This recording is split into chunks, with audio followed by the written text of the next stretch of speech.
Good morning. Thanks for being here this morning. My name is Brian O'Malley. I am the Executive Director of the Consumer Directed Personal Assistance Association in New York State.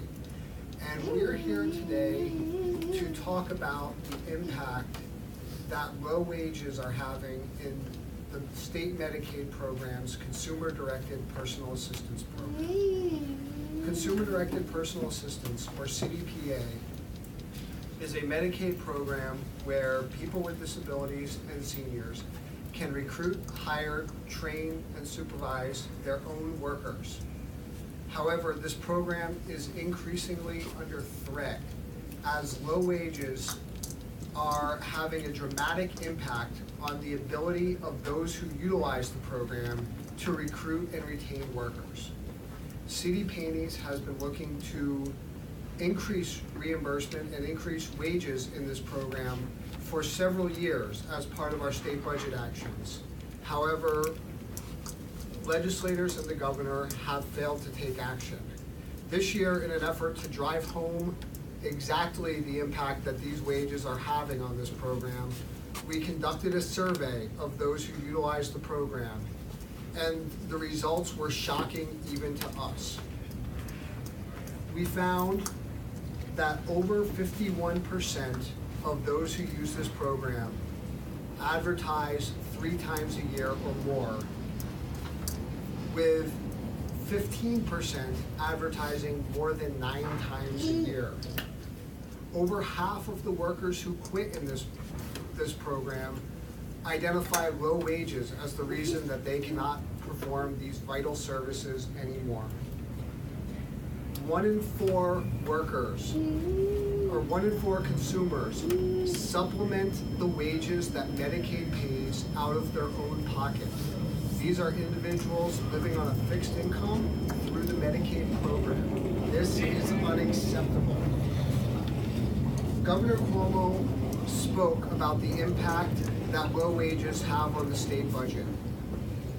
During his crusade to raise the minimum wage, Governor Cuomo identified that employers like Burger King and McDonald's cost the state $6,800 per month through the use of public benefits such as Medicaid, food stamps, and home energy assistance. What he's failing to mention is that the state of New York itself is taking advantage of these benefits as well when it pays poverty level wages to those who work in its programs. It is unacceptable that New York State's Medicaid program is using Medicaid to supplement its workforce.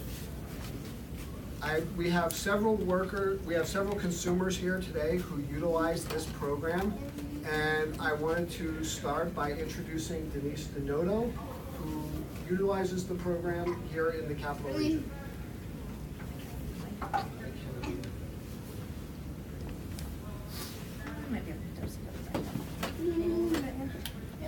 Bear with us.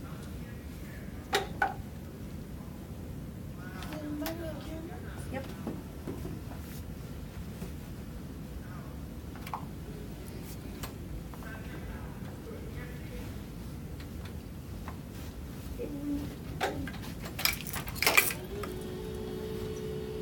And get closer to it for you.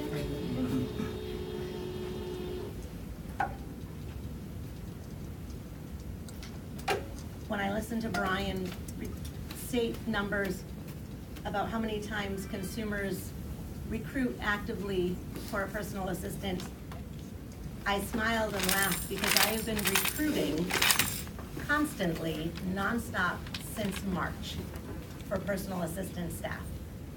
I have interviewed 46 potential PAs in that time. I have hired 7 of them. I have lost 6 of them.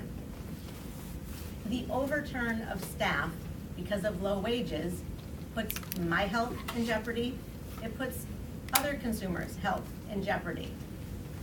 It causes stress and frustration, not only for myself and my family, who sometimes step in to help when a personal assistant is not available, but my other staff are forced to work longer hours.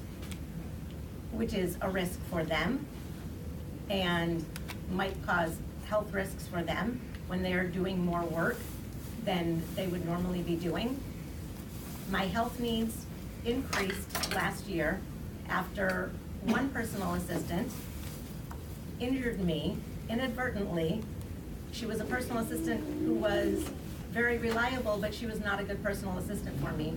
And I kept her on as staff longer than I should have, simply because she showed up every day.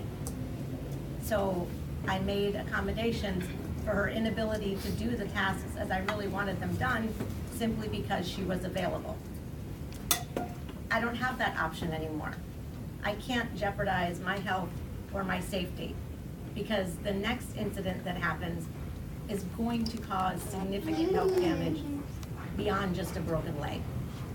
And I can't jeopardize that, even though I need the care.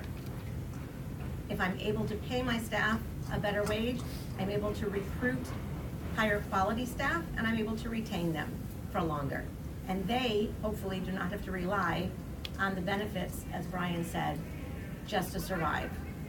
Half of my current staff are receiving Medicaid themselves, which is not how we want to operate this program, I don't think. Thank you. Thank you, Denise. That's compelling. I can't raise my chair like she does. As Denise said, for many individuals in this program, the bar is set at, does the worker show up? And that's unacceptable. People in this program, workers are providing critical services, ranging from personal care services, such as preparing meals and cleaning up the house, to complex nursing tasks, such as wound care, the administration of medicine, and taking care of respirators. We need to make sure that people can hire staff who are capable of performing these tasks. I want to introduce Angela Harmer, also from the Capital District in Rensselaer.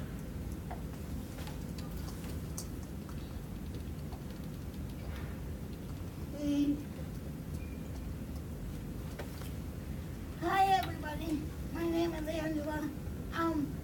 In my case of trying to hire people, it hasn't even been as successful as Denise has. I have been recruiting people from the very beginning and constantly having to recruit people.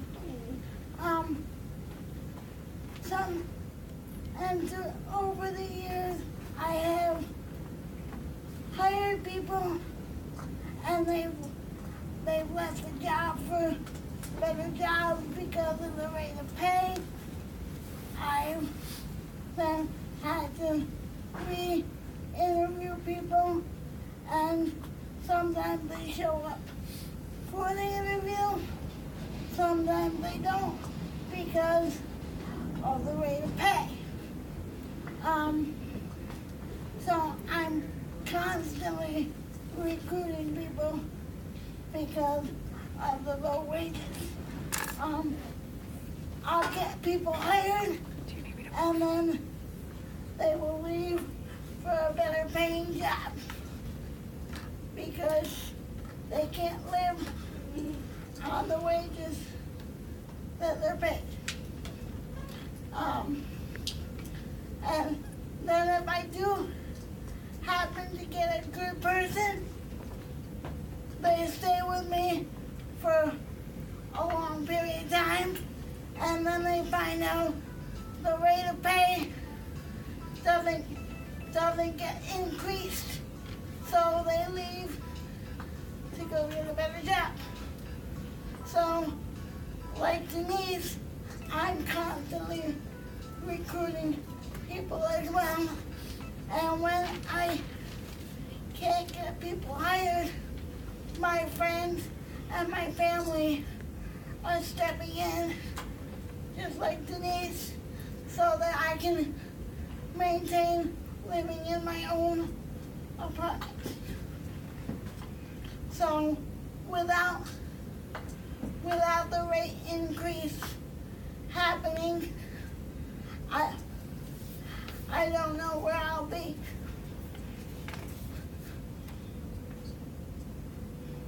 And I have to keep relying on my friends and my family until we can get the rate of pay raised so I can hire decent people and pay them a fair, decent wage. Thank you. Thank you, Angela. That's You're welcome. amazing. You know, there's so many people who have to lean on their friends, their family to provide services that they should be able to receive from Medicaid. Friends and family don't mind helping, that's why they're friends and family, but we shouldn't have to place that onus on them. In upstate New York, many workers are getting paid $1.05 less than those in fast food industry. In New York City, the wage is $1 less than the fast food industry. Again, in upstate, by 2020, the wage for most within this industry will be $5,000 less per year than those in the fast food industry. We don't begrudge anyone the right to a living wage, but we think the state has an obligation to make sure that the programs it operates operate above poverty level and offer a wage at least that which is paid by those in the fast food industry. I want to introduce Hilary Savoy, a mother of Esme, who is using the program in Troy. Within Consumer Directed, when individuals themselves cannot run the program, they can they can utilize a designated representative to run the program on their behalf. Hillary is a designated representative. Hi. Thank you. So my name is Hilary Savoy, and I'm here today on behalf of my 6-year-old daughter to speak with you about her caregivers. I always want to start my comments about caring for Esme with the statement that Esme is a funny and sweet and goofy and clever little girl. She loves music and television. She's been able to read since the age of 4. Taking care of her is an absolute joy. But taking care of her is also something that can be incredibly difficult and incredibly frightening. In order to care for Esme, a person has to be prepared to monitor for and respond to seizures, have to be prepared for her to get very upset and stop breathing, hold her breath until she passes out, and sometimes has a subsequent seizure. You have to be able to learn how to access her feeding tube because she's fed entirely via tube in order to give her food, water, and really important medications that are the difference between her functioning at her baseline and her days being consumed by seizures. She's entirely nonverbal, so being able to care for her is also a task of learning how to communicate with her. So there's one part word card exchange, one part body language, one part what I like to call Esme telepathy, where you have to just learn her and know her. You have to learn about therapies and positioning because her muscle tone is very low, and you have to be prepared to have eyes on her at all times since she has no safety awareness, and you have to be constantly looking to monitor her breathing. So taking care of Esme is a situation in which you must be on at all times. And I explain this because that is not an easy job. I have the ability to hire caregivers for her through the Consumer Directed program, which is absolutely wonderful. And when we first looked into the program, I sort of thought that this would be a way for me to return to work. I had left a doctoral program when I had Esme in a teaching position, and I had been able to slowly finish my dissertation, but hadn't been able to return to full-time work. And since Esme is unable to attend school regularly, her care is managed full-time at home, so that responsibility is on me. So here's the thing, interviewing people to do this job, this wonderful and rewarding job, and this job that comes with the health and the weight of the health and the safety of a small, fragile child, a job that's one part caregiver, one part nurse, one part therapist, one part friend, is so important. I find myself sitting across the table from people, interviewing them for this job, and having to tell them that for this job, for this work that extends to the kinds of things that I have to train nurses how to do in the hospital, work that I hold to the highest of standards because it's for my daughter and because her health is so fragile, was only worth to the program that I would be hiring them through $10.75 an hour. So I just want to pause here and think about that for a minute. My friends and neighbors in my neighborhood, they pay more than that to teenage babysitters taking care of healthy children. So this becomes really quickly a matter of math. You're hoping to find appropriate people to fill these positions. Devoted caregivers, there are devoted caregivers out there who do this work. They are extremely hard to come by, and they're likely to burn out being paid a non-living wage. Students are another great option that I've found. Nursing and therapy students who sort of see this job as a way to extend their learning, but they're on their way to having a career, and a career is not something that pays you $10.75 an hour. And so they often are ready to move on just about as soon as I get them trained. We've been lucky to have hired 2 really exceptional caregivers over the years, and also a handful of people who absolutely did not work out. People who show up 30 minutes late to the interview and act like they're going to have the job no matter what, people who get trained and leave, etc. Both of the caregivers that we've had success with are smart, dedicated, passionate people who love caring for my daughter, and they were both students working towards promising careers and futures. And finding these caregivers in the first place took months of advertising and interviewing, and then weeks, sometimes months of training before they were able to care for Esme independently, even for a small amount of time. Our current caregiver, who's here today and has been with us since June, will be moving on at the end of March, and we're thrilled for her new life. But it's undoubtedly an overwhelming prospect, knowing that this means, again, we will put our lives on hold while we try to find someone else to do the difficult work of caring for my daughter for less than a living wage. And that means that I will pause the work that I do from home, which is running a medical research foundation and freelance writing, for the months that it takes to find someone and then get them up and running, and oftentimes only just in time to have them on. This program is a good one and it's an essential one.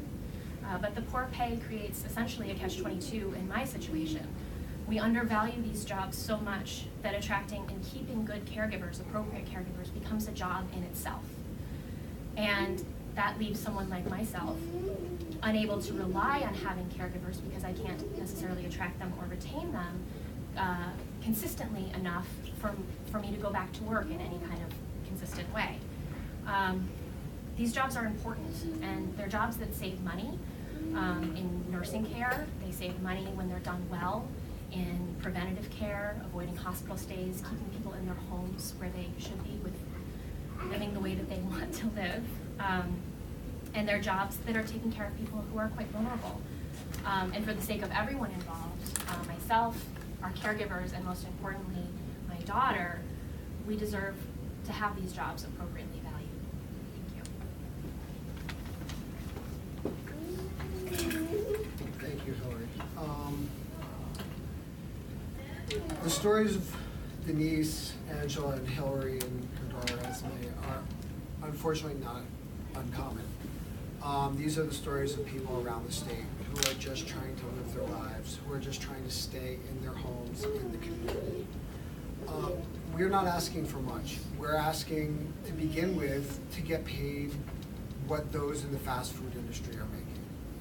We don't think that should be that much of an ask for the state of New York through its Medicaid program to guarantee that people make at least what those in McDonald's are making when they are taking care of our parents, our children, our brothers and sisters. We don't think it's much to ask for the state of New York to meet the wages that are being paid in our neighbor states. Wages $1.50 higher in the state of New Jersey, over $1 higher in the state of Massachusetts, and 75 cents higher per hour in the state of Connecticut. This is the fastest growing industry in the state. In a state that's giving $750 million subsidies to industries so they can create 500 new jobs for people who currently do not live in the state, we feel it's time for them to invest in the jobs that are helping those take care of people with disabilities, of seniors, of our parents, our children, and our loved ones, to help them live active lives in the community, get to and from work, and thrive. So the Assembly will be holding hearings on this tomorrow in New York City and next week on Tuesday in Albany. We thank them for their efforts, and we hope that this gets dealt with in the budget process. Thank you, and we'll take any questions.